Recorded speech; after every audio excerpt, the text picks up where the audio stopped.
Oh, morning. Very cold this morning. Everything's cold to touch. Just been sharpening the plane. Fingers are freezing. So making this window frame first. Starting with this oak that came down at my parents' in Surrey in 1987. So it's been seasoning for 33 years. So it's a nice dry bit of oak. So it starts out looking like that. That piece was yay big. Just took it roughly down with a circular saw, but the saw would only go down to about there, so then just hand sawed through it, just ripped it down, which is a good upper body workout, and then sawed them down roughly to length. These are all over length to what we'll want, and then I just quickly surfaced them on the surface planer. I think that was in a short little video we did, surface planer, and then I put them through the thicknesser to get them roughly to thickness. And then what we're doing now is squaring them off. I've squared them off, got them all true, and I'm just bringing them to final dimension just with the big number 7 jointer plane there. And that gives me accuracy to within about 1/3 of a mil, probably less. Whereas the machines, the ones I've got, the sort of DIY level machines, just won't get you anywhere near that. So this will give me a nice square, accurate dimension piece of wood, and then these are going to actually be the top and bottom, the longer ones, and then these are the sides. So I'll be mortising, cutting a mortise out. Well, first we'll be rebating it all, and be cutting a mortise there and an unequal tenon to go in there. It's unequal because the tenon sits into the rebate, and that gives you a nice flush joint.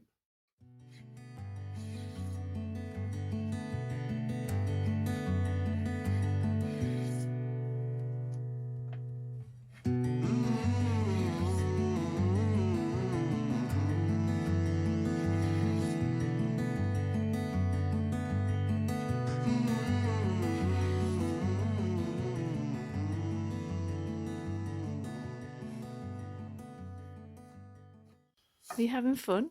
Yeah. What's this bit then? Making a rebate for the window to sit into. Ooh. What tool's that then?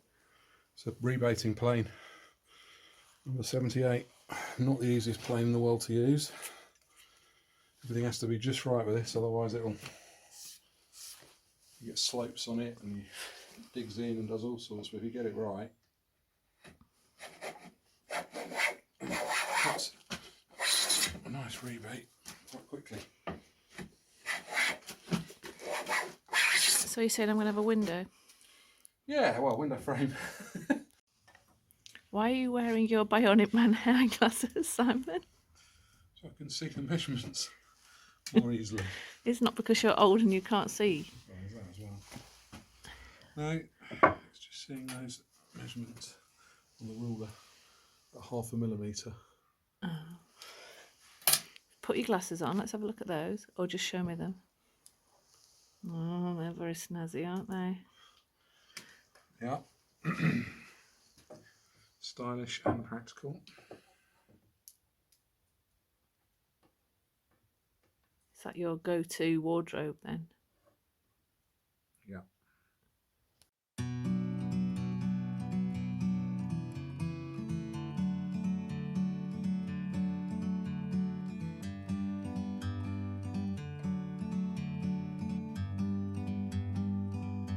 Like a bird on a tree, I'm just sitting here. I got time, it's clear to see. From up here, the world seems small. We can sit together. It's so beautiful, you and me. We meant to be in the great outdoors, forever free.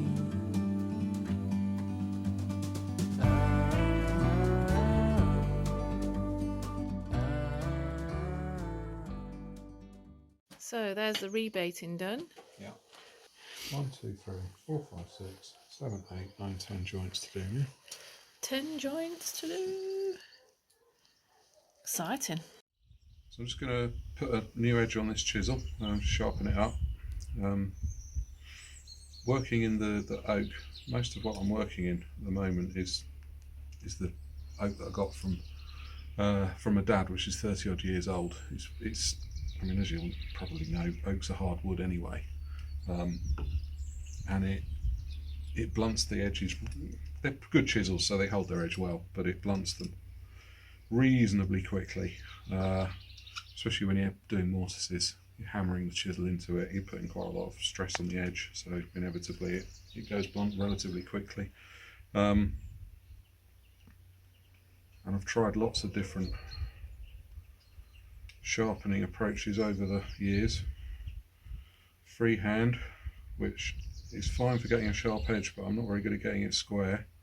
And I've tried a couple of different guides, but this one I've sort of settled on and I've had the best results with, because you put it in, it sets the angle there. So this, nearly everything I just sharpen at 25 degrees. I've got a few things I sharpen at a low angle, doing end grain cuts and so on, but most of it's that one. This holds it square, and that means you get a perfectly square edge on your chisel or your plane iron, same thing. And you just whip this off.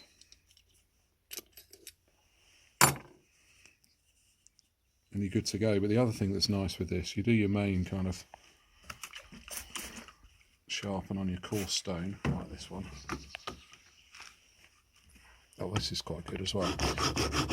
And then once you've put an edge on that, just on a coarse stone, you can turn that up, go on your water stone, and it gives you a lovely little sharp micro edge.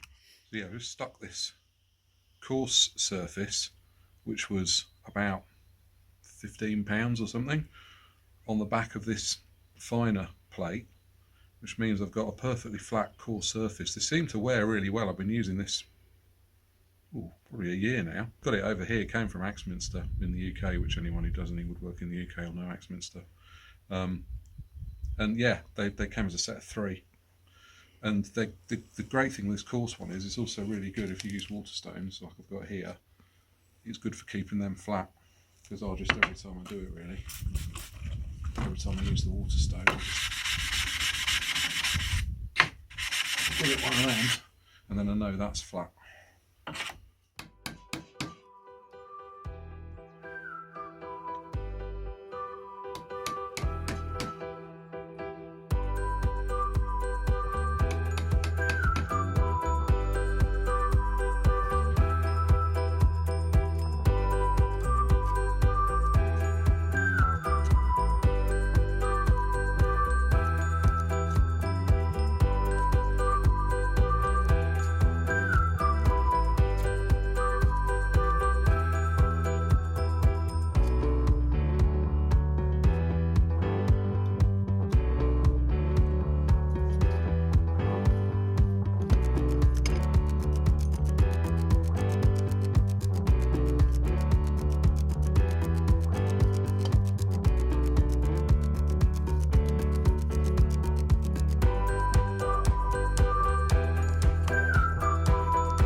Oh, it's horrible and rainy today.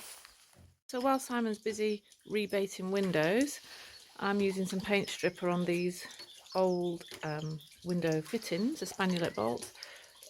Hopefully it'll go on the window. So there's some nice ones there to match what we've got in the house.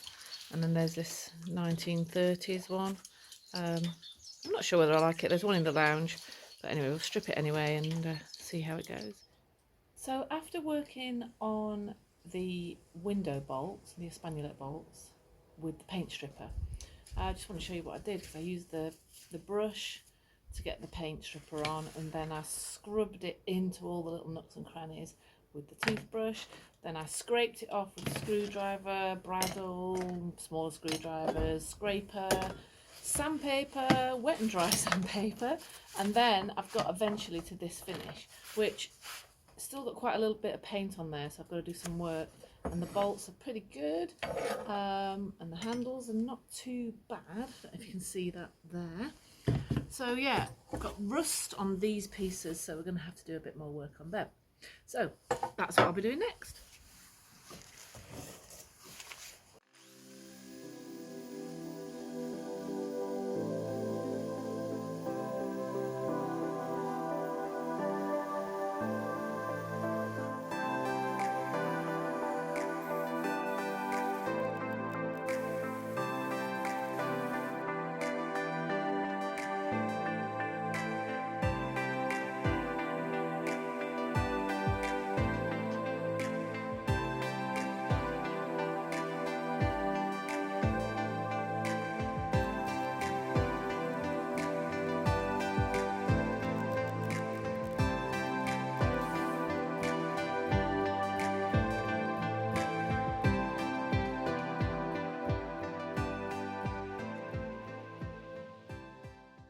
We used a power drill and a wire brush to really get into the nooks and crannies and pull out all those last bits of paint.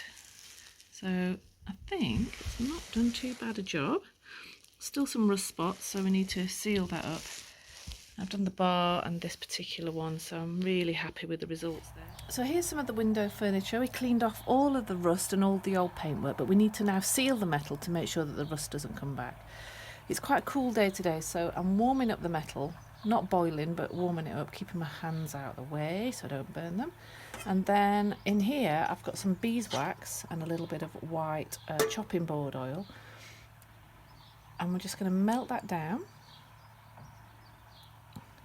Just melting away now. And we're going to keep the metal warm.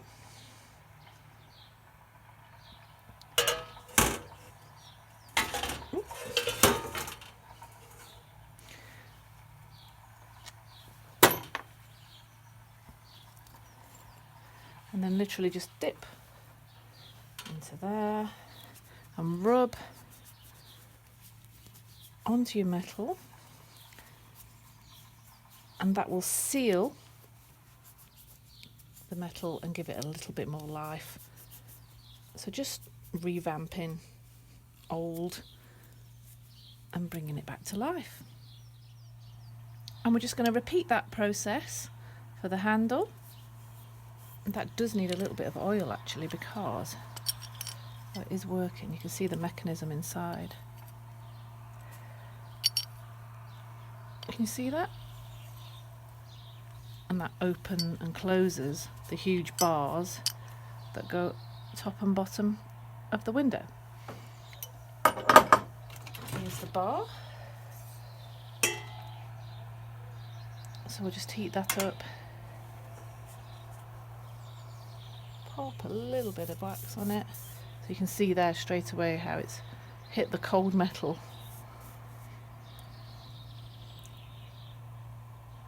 So without tripping it everywhere, just going to warm that up and move it along the bar. So I'll just keep that moving and finish that off so that this will be ready when Simon's window's ready, but we've got to get the glass in. After much deliberation, we've decided to put the compost here. That will give us 4 pallet-sized bays, which we can rotate and give us a good 3-year rot. So that's the plan.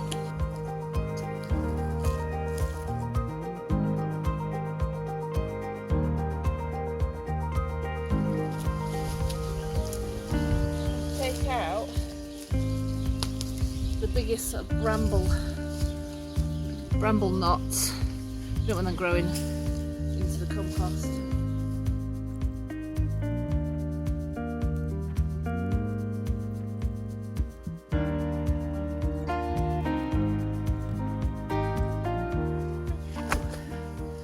Ooh, so I'll just put that there and I'll go and get a few more pallets and we'll start putting that together.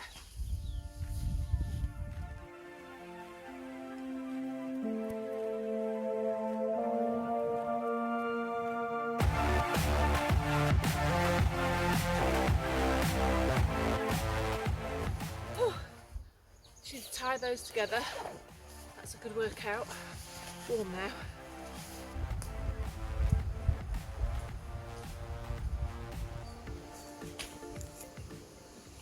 Because we have wood for the fire, and Simon's doing woodwork as well, there's loads of wood shavings, bits of bark and sawdust really. And these are really great for putting in the compost and mix it with the wet material, so you get a dry material to soak up any moisture in there, and that's really important to your compost. You need to keep a good mix of wet and dry, just layering it up and then turning it round to get a good rot. Simon's going to help me just tie the pallets together. Could screw them and stuff, but if the string doesn't hold, we can look at that. It's baler twine. Well, baler twine seems to hold it. Forever. Yeah, might as well use it, we've got plenty of it. Tons of it now. Better than throw it in the bin, I suppose. Cool, you happy with that? Yeah, good. Right, let's have a look. So yeah, the sawdust just hopefully keeps the weeds down. Shouldn't really have any trouble with that.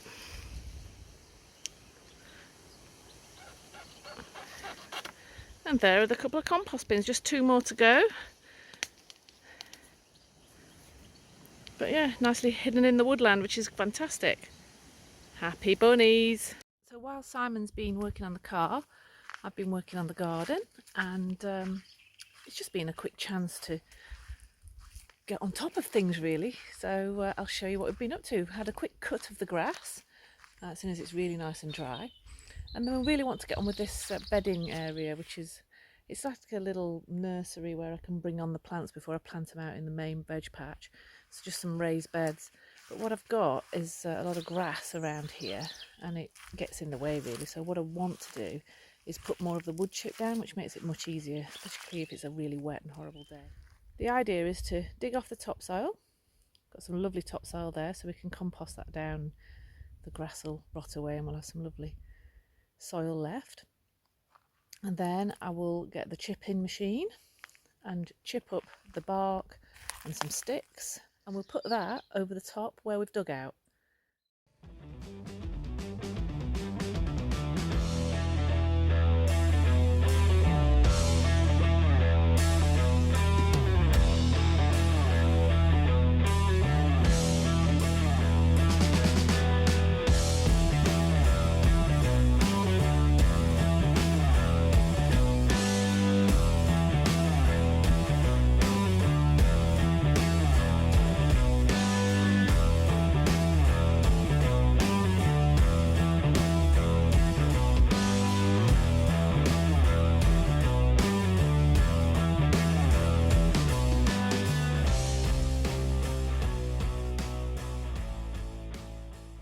We've got the turf off, we can take out these last few bits, and then we will pop the sawdust down just to seal it, and then the bark on top. And I've done that over here already, and that'll crumble down nicely. Put some more chippings on there, and it just keeps it more manageable, keeps the weeds down.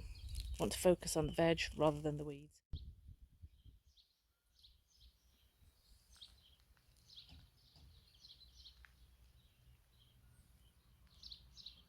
Look at our beautiful old pear tree. This must be really old.